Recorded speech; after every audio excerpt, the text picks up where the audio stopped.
नमस्कार, मैं हूं शिव पांडे और आप देख रहे हैं खंड भारत बुलेटिन। आइए चलते हैं आज की इस विशेष खबर की ओर। 6 अप्रैल को उत्तर प्रदेश के अलीगढ़ के सास और देखो कुछ दामाद के साथ सिर फिरे लोग हैं और एक बार फिर से जो हर जगह माहौल को खराब करना चाहते हैं। कारण है प्रशासन उनको संज्ञान में ले, जी हाँ, उन पर तो कार्रवाई करे। दोनों को ही पुलिस ने गिरफ्तार जो कर लिया। पहलगाम वाला मामला है, इसमें पत्रकारों ने भी भारत की जनता सब सरकार के साथ में है। चाहा कि आखिर वो कौन सरकार अपना टाइट फैसला ले, सास अपने ही जो उसको लेना है। साथ भाग गई थी।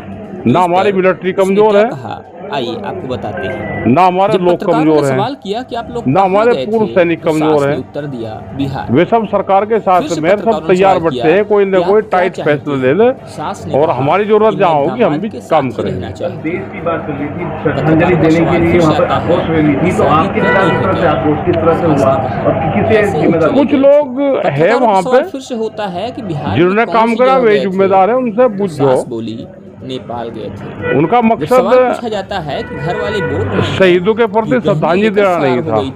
तो सास कहती किसी व्यक्ति को टारगेट करा और उसके पीछे कौन गैंग है झूठे लगा रहे उसकी जानकारी करो। मेरा पति पहली बार सुबह से शाम जी तक ने कहा है कि इस जिले में नहीं, इस तरह की घटना पहली बार हुई यहाँ पे, तो इसका मतलब कोई न कोई मकसद लोगों का है। उन्हीं की जुबानी वे अमन चैन नहीं चाहते और पहले हिंदू मुस्लिम था, अब किसान वर्सेस करना चाहते हैं। कल दुकानदार थे, सब लोग थे, बहुत से नेता वहाँ पे थे, लेकिन उन्होंने उनकी बात भी नहीं मानी। जब वो रैली लेकर गए उनके साथ भी लोग नहीं गए। काफी देर तक वोटिंग होती रही और आपको काफी देर तक उन्होंने घेर के भी रखा है, धक्का मुक्की भी हुई है, तो पुलिस की सुरक्षा पर कोई सवाल खड़ा करेंगे इस बारे में?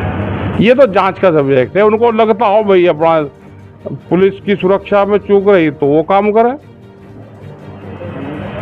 वो पुलिस प्रशासन अपने आप देखे। कल काफी राजनीतिक पार्टी आपके पास आई है, राजनीतिक फायदा लेना चाह रहे थे शायद वो आपसे। क्या फायदा? अब क्या को चुनाव है, फायदा लेना चाहेंगे? कैसा आज पंचायत में बड़ा ऐलान किया जाएगा?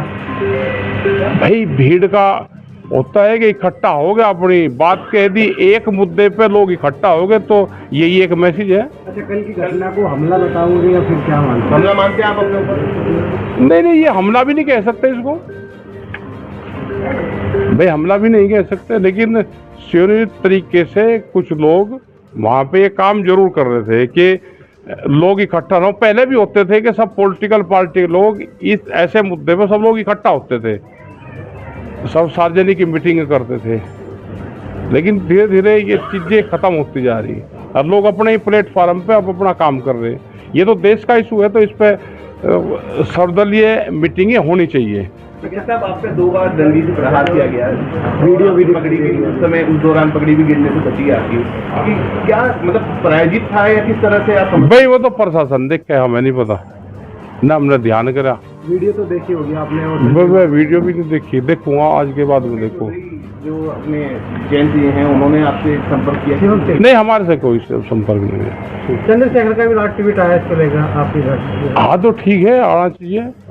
उनके खिलाफ भी भाई SC वर्सेस ठाकुर हो रहा है, दूसरे और आपस में जातियों को भी बांटने का काम करा जा रहा है। जाति है, धर्म है, धर्मवाद पे जातिवाद पे बांटने का काम करा जा रहा है, तो ये गलत है। इससे देश की प्रोग्रेस रुकेगी। कल जो कुछ हुआ उसे किसान का अपमान मानते हैं आप? किसका अपमान मानते हैं? नहीं, किसान का अपमान तो कौन करेगा? किसान तो अपने आप में सक्षम है। वो तो देश में लोग इकट्ठा हो रहे हैं एक इशू पे, तो कुछ लोग चाहते हैं कि इकट्ठा ना हो। अब प्रशासन उन लोगों पे ध्यान दे। जी, क्या पूरा मामला है जिसको लेकर प्रेस वार्ता की है? देखिए, मामला तो पूरे देश में इस समय गूंज रहा है। राकेश टिकैत और उनके भाई के द्वारा जो आतंक देश में किया गया है वो उजागर हुआ है, जहां एक और कुछ इनके कार्यकर्ता ये रूमर देश में फैला रहे हैं, प्रदेश में फैला रहे हैं कि जाट समाज की शान को या पगड़ी को हाथ लगाया गया है या उनके साथ कोई इस तरह की बदतमीजी की गई है। मेरा कहना ये है कि वो जाट समाज की जो है, ना तो वो कोई उनका सम्मान है और ना ही उनकी वो ये कोई पहचान रही है। उनके बाप दादे भी नहीं पहनते थे इस तरीके से और ना ही वो आंदोलन से पहले पहना करते थे। ये एक खालिस्तानियों की पहचान उन्होंने अपने सर पर रख रखी थी। इसे तो बहुत पहले उतार देना चाहिए था। और कोई नागपुरिया या कोई संगठन इस भूमिका में शामिल नहीं रहा है। मैं आपको बता देना चाहता हूँ, भारतीय किसान यूनियन अटल के प्रमुख कार्यकर्ता वहाँ मौजूद थे और उनके साथ हिंदू संगठन के जितने भी कार्यकर्ता थे। जब ये नीच वहाँ पहुँचा, चूंकि इसके जो कृत्य हैं, भारत में 370 का विरोध करना, भारत को बांग्लादेश जैसे हालात बना देना और पहलगाम जैसे आतंकी हमले पर यह कहना कि भारत के द्वारा की गई पाकिस्तान की जो औपचारिकताएं जो रही हैं, कार्रवाई जो रही हैं, वो ठीक नहीं है। पाकिस्तान का समर्थन करना, चोर भारत को बताना, क्या इसका बेटा, इसका पोता या इसका नाती वहां आतंकी हमले में शहीद हुआ होता तब भी ये इसी बात को कहता। इसके यहाँ की औरतें घर में नहीं घुसने देती इसे। इन नालायकों ने भारत माता के शीश पे लाल किले पर 2021 की 26 जनवरी को खालिस्तानी झंडा फहराया, हमारा जो तिरंगा था उसको उतारा, पैरों में रगड़ा। देखिए, केंद्र सरकार और उत्तर प्रदेश सरकार ये दबाव में रहती है, चूंकि इसने किसान नेता का चोला ओढ़ रखा है। सरकार ने, भारतीय जनता पार्टी की सरकार ने ना उत्तर प्रदेश में ना केंद्र में, ना तो इसके ऊपर अभी तक कोई भी एक्शन नहीं लिया। छोटी मोटी धाराएं छोड़िए, रासुका छोड़िए, इसके खिलाफ जो है कोई कार्रवाई, इसकी एक दिन की गिरफ्तारी तक नहीं हुई, क्योंकि सरकारें दबाव में है। दूसरी पार्टियां कहती हैं कि भारतीय जनता पार्टी का प्रोपोगेंडा है। ये किसी पार्टी का प्रोपोगेंडा नहीं है, ये हर भारतवासी का जवाब है। और अभी वहां फोर्स ज्यादा थी, कल जो है मुजफ्फरनगर में। आने वाले टाइम में यदि इसकी विचारधारा चेंज नहीं हुई और इसकी संपत्तियों की जांच होनी चाहिए, क्योंकि 2020 में मैं आपको बताना चाहता हूं, लाल किले की घटना से पहले 21 की घटना है, 2020 में वॉशिंगटन अमेरिका से सिख फॉर जस्टिस नाम के संगठन ने $125,000 इनाम घोषित करी थी कि जो भारत के लाल किले पर खालिस्तानी झंडा फहराएगा उसको $125,000 इनाम दिया जाएगा 2020 के अगस्त में। और 2021 की 26 जनवरी को हमारे देश पर माता के शीश से उतार कर हमारा तिरंगा, खालिस्तानी झंडा इस नीच ने फहराया। देखिए, देश में अगर कोई पाकिस्तानी झंडा फहरा दे या फिलिस्तीनी झंडा फहरा दे तो उसको रासुका लगा के जेल भेज दिया जाता है। आखिरकार इतना पक्षपात क्यों हो रहा है?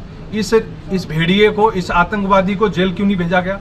ये खालिस्तानी संगठनों से, ISI संगठनों से मिला हुआ है। आंदोलन के बाद इसकी संपत्तियां 4 गुनी हो गई, इसके पास अथाह संपत्ति हो गई। किसान नेता को बात करनी चाहिए, गेहूं की रेट कैसे बढ़ेगी, आलू की उपज कैसे बढ़ेगी। ये देश में आतंकवाद फैलवाता है और ऐसे व्यक्ति को बिल्कुल भी नहीं बख्शना चाहिए। जाट रेजिमेंट देश की सबसे पहले सुरक्षा करती है, ये उस जाट रेजिमेंट को धूमिल करने का काम कर रहा है, जाट समाज को धूमिल करने का काम कर रहा है। और जो लोग ये कह रहे हैं कि जाट समाज का अपमान हुआ है, कल जिन लोगों ने हाथ लगाया इसकी पगड़ी से वो भी जाट ही थे, वो कोई दूसरी बिरादरी के नहीं थे। ये बात सबको समझ लेनी चाहिए कि इसको नीचा जो हम लोगों ने दिखाया है, ये अभी थोड़ा इसको पूरी तरीके से नहीं हो पाया क्योंकि वहाँ फोर्स ज्यादा थी। इसके साथ तो और मुंह तोड़ जवाब देना है हमें। ये दूसरे जनपद में जाएगा, अभी इसके यहाँ की बात थी, अब ये आगरा जाएगा या दूसरे जनपदों में जाएगा तो वहां भी मुंह तोड़ इसे जवाब दिया जाएगा। ऐसे ही विरोध इसका होगा। हम तो केंद्र सरकार से और राज्य सरकार से कहना चाहते हैं, राज्य सरकार इस पर NSA की कार्रवाई करे और केंद्र सरकार इसकी संपत्तियों की जांच करे। तो इस विशेष खबर को लेकर आपका क्या मानना है, आप हमें जरूर बताइएगा। बने रहिए हमारे साथ खबरों को अपडेट के लिए और देखते रहिए आपका अपना चैनल अखंड भारत बुलेटिन। जय हिंद, जय भारत।